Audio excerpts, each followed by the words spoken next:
bien, monsieur, vous avez la parole. Monsieur le Président, Mesdames, Messieurs, vous avez aujourd'hui la lourde tâche de juger de la constitutionnalité du deuxièmement de l'article L. 1321-3 du Code du travail, dont l'abrogation nous semble une exigence constitutionnelle de la plus haute importance. La disposition contestée prévoit que le règlement intérieur ne peut contenir des dispositions apportant aux droits des personnes et aux libertés individuelles et collectives des restrictions qui ne seraient pas justifiées par la nature de la tâche à accomplir, ni proportionnées au but recherché. À la simple évocation de ces termes, le citoyen que je suis a mal à la Constitution. Toutefois, une simple répulsion instinctive ne valant pas démonstration, je m'attellerai à démontrer l'inconstitutionnalité de la disposition contestée à travers trois griefs majeurs et principaux, à notre sens, d'inconstitutionnalité. Le premier de ces griefs résidera dans la méconnaissance par le législateur de l'étendue de sa propre compétence. Le second grief sera tiré de l'absence de clarté de la loi. Enfin, nous démontrerons la violation manifeste de la liberté de conscience. Nous constaterons qu'entre la théorie constitutionnelle et la pratique législative, l'écart se creuse.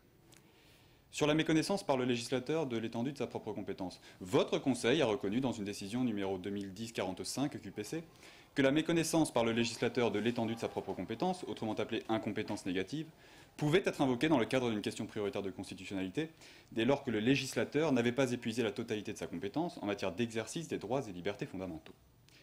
En l'espèce, la disposition contestée prévoit expressément la délégation à l'employeur de la fixation des droits des personnes et des libertés individuelles et collectives du salarié, englobant dans le silence de la loi ces droits et libertés fondamentaux.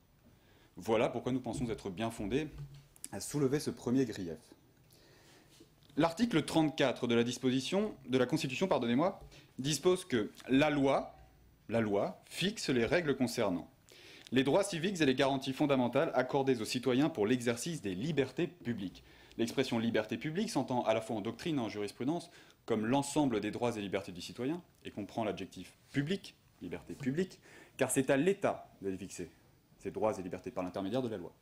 Il résulte de la jurisprudence de votre Conseil que le législateur ne peut en aucun cas, déléguer les compétences que lui attribue l'article 34 de la Constitution au bon vouloir d'un pouvoir tiers. Ceci résulte de votre décision numéro 2010-33 QPC. Quelle est, l'essence de cette protection constitutionnelle? Tout simplement, éviter aux citoyens de subir les affres de la violation arbitraire de ces droits et libertés par des autorités illégitimes. Voilà pourquoi c'est au législateur que revient cette tâche. Mais ce dernier s'en moque. Il s'amuse de la Constitution comme la souris s'amuse du chat.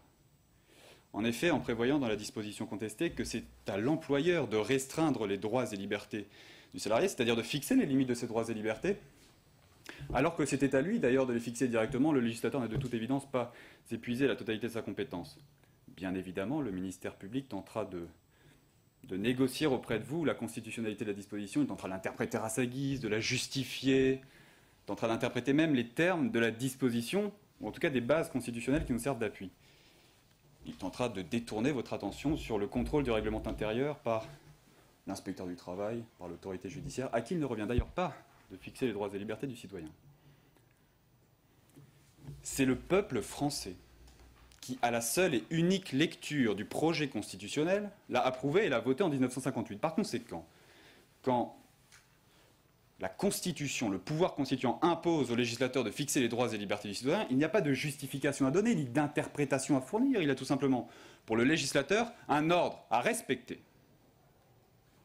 Si le législateur s'était arrêté à la seule méconnaissance de l'étendue de sa propre compétence, ma foi, je me serais arrêté là. Malheureusement, bien d'autres normes constitutionnelles furent méconnues.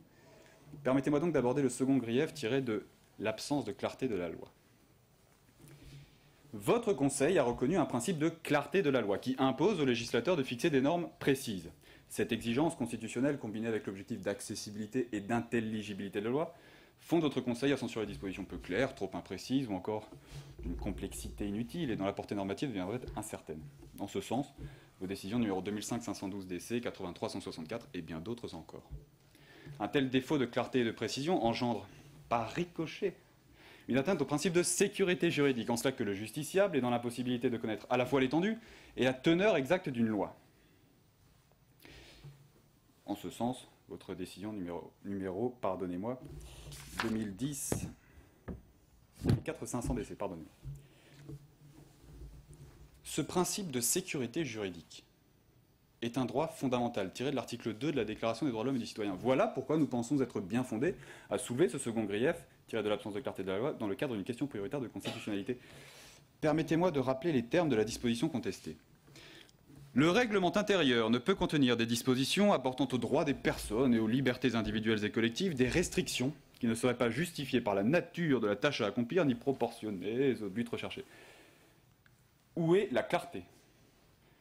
Où est la précision? Où est la sécurité juridique? De quoi parle-t-on quand on parle de droit, quand on parle de liberté, quand on parle de proportionnalité, quand on parle de but, quand on parle de nature, quand on parle de tâche? Voilà un certain nombre de termes que le législateur aurait pu et aurait dû, si ce n'est clarifier totalement, au moins éclairer partiellement, ce qu'il n'a malheureusement et manifestement pas fait. Sur les notions de droits et libertés, le législateur ne précise pas quels sont les droits et libertés visés. Par conséquent, l'employeur peut restreindre, peut bafouer, peut méconnaître, peut violer l'ensemble des droits et libertés constitutionnellement garantis du salarié. Tout cela pour la défense d'une seule liberté. Une seule et unique liberté, la liberté d'entreprendre. De l'employeur, c'est bien évidemment une liberté fondamentale, capitale, que chaque citoyen devrait chérir. Mais donnons tout de même quelques exemples de droits et libertés potentiellement méconnus en contrepartie à la défense de la liberté d'entreprendre. Le droit au respect de la vie privée, reconnu par votre Conseil. Le principe à valeur constitutionnelle de sauvegarde de la dignité de la personne humaine, reconnu par votre Conseil. La liberté de communication des pensées et des opinions, reconnue par votre Conseil. Par exemple encore, la liberté contractuelle, qui est tout de même, reconnaissons-le, d'une importance capitale en matière de contrat de travail. Par exemple encore, la liberté de conscience, à laquelle nous consacrerons la troisième partie de notre développement. Sur l'expression proportionnée au but recherché. Le législateur ne précise pas quelle pourrait être la nature de ce but. C'est bien dommageable car c'est justement ce but qui permettra d'évaluer la proportionnalité des restrictions qui sont apportées aux droits et libertés. Comment juger de la proportionnalité des restrictions sans même connaître le but à atteindre? L'autorité judiciaire est ici dans l'impossibilité totale d'évaluer la proportionnalité puisqu'elle ne connaît pas le but qui pourra tout à fait être officieux et soumis à aléa au bon vouloir de l'employeur. Personne ne sonde les âmes. Si le législateur s'était arrêté à la méconnaissance de l'étendue de sa propre compétence, à la création d'un climat d'insécurité juridique véritablement palpable en l'espèce, je me serais arrêté là, malheureusement. Bien d'autres normes constitutionnelles furent méconnues, et particulièrement, et précisément, le droit de manifester sa religion. La liberté de religion est l'une des composantes de la liberté de conscience et revêt puissance constitutionnelle depuis vos décisions numéro 71-44 DC et 77-87 DC. Cette liberté de religion se scinde en deux aspects majeurs. D'une part, le droit de croire en un Dieu, de croire au bien fondé des préceptes d'un prophète. Nous n'aborderons pas ce pan de la liberté de religion qui, nous semble-t-il, reçoit une certaine protection de la part du troisièmement de l'article 1321-3, en cela qu'il prohibe les discriminations en raison des convictions religieuses. Mais il y a un autre aspect majeur à cette liberté de conscience, à cette liberté de religion précisément. C'est le droit de la manifester, le droit de manifester sa religion. Et sur ce point, l'article 10 de la Déclaration des droits de l'homme et du citoyen de 1789 dispose que nul ne peut être inquiété pour ses opinions, même religieuses, pourvu que leur manifestation n'entraîne pas de trouble à l'ordre public défini par la loi. Que leur manifestation ne trouble pas l'ordre public défini par la loi. L'ordre public, pas l'ordre privé, défini par la loi, pas par l'employeur. Qu'est-ce que l'ordre public? La loi du 5 avril 1884 le définit comme le bon ordre, la sûreté, la sécurité et la salubrité publique. C'est d'ailleurs au regard de ces exigences d'ordre public et plus précisément de sécurité publique que votre Conseil a validé la loi interdisant la dissimulation du visage dans l'espace public. Le ministère public pourrait se hasarder à invoquer le principe de laïcité. Nous lui rappellerions tout simplement que la disposition contestée régit les relations entre employeurs et salariés personnes privées, tandis que votre Conseil a établi que ce principe de laïcité ne s'appliquait qu'aux relations entre ne s'appliquait qu'aux relations entre collectivités publiques et particuliers, tandis que la disposition contestée régit les relations entre employeurs et salariés, personnes privées. En ce sens, votre décision numéro 2004-505 DC. L'ordre interne de l'entreprise n'est pas l'ordre public. Le règlement intérieur n'est pas la loi. Par conséquent, l'article 10 de la Déclaration des droits de l'homme et du citoyen est ici méconnu car rien ne saurait justifier des restrictions au droit de manifester sa religion dans l'entreprise sans que cela réponde uniquement, exclusivement et strictement à des exigences d'ordre public définies par la loi. Le ministère public ne serait donc pas fondé à invoquer, ou en tout cas à justifier l'atteinte à la liberté de conscience et plus précisément au droit de manifester sa religion par la liberté d'entreprendre, et aucune conciliation entre la défense de cette liberté d'entreprendre et l'atteinte au droit de manifester sa religion ne saurait être tolérée. Sauf bien évidemment à remettre en cause la Déclaration des droits de l'homme et du citoyen de 1789. Mais peut-être le ministère public aura-t-il cette prétention.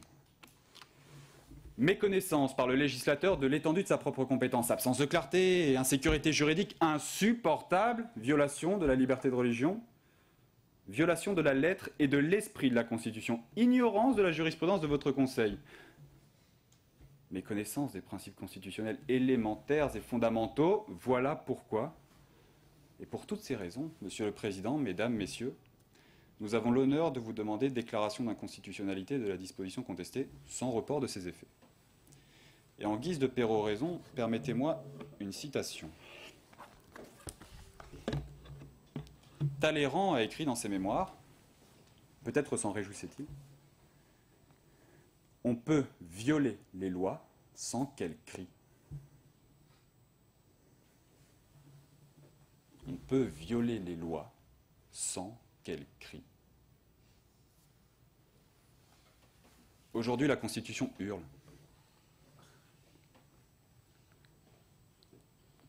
Ces hurlements seront-ils entendus? Je vous remercie. Merci, monsieur.